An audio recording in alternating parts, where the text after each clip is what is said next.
In this video, I show you how to fix a black screen on your Panasonic TV. If you found this guide useful, then please consider subscribing, and once you've done that, then please consider leaving a like, and let's get right into this guide. If you're finding that you're just getting a black screen on your Panasonic TV, then let's get into some fixes. So for the first fix, what we need to do is go and locate the power button on the TV itself, because some Panasonic TVs are actually going to have a power button on the TV itself, so you don't need to go and use the remote, because the issue could be with your remote itself, which I'll go over some fixes later on. But firstly, let's see if we can find the power button on the TV. So some people are going to have their power button underneath the Panasonic logo just there, and some people's maybe on the right hand side. So on this TV here, we've actually got the power button just here, as you can see. That's the sticker for it, and you actually have the button just here. So try pressing that there and see if your TV then turns on. Pressing the power button didn't turn the TV on. If you can't find a power button, then don't worry, let's get into the next fix. And the next fix is actually restarting the TV. So firstly, we'll just try doing a quick unplugging it and waiting sort of 30 seconds, and then I'll show you what we're going to do after that. So here is where my TV is plugged in, so I'm just going to go and unplug it, just like so.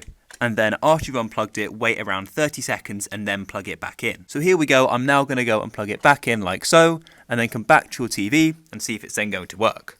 If after unplugging it and then replugging it still isn't working, then what we can try doing is sort of like a reset. To do that, what we now need to do is go and unplug it again, but then after we've gone and unplugged it, what we're going to do is go and hold the power button on the side of the TV. So of course, if you don't have a power button on the side of your TV, this isn't going to work, but if you do, this will work.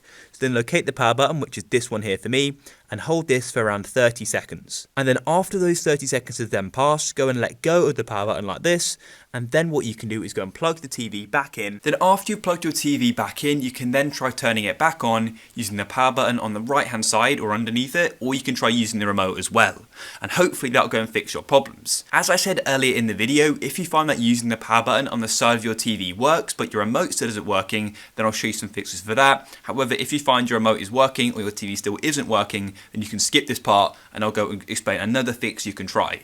So to go and get your remote working, there are two different things I think are worth trying. Firstly, just put some fresh batteries in it, and so some new batteries, because that often is going to be why it's just ran out of batteries.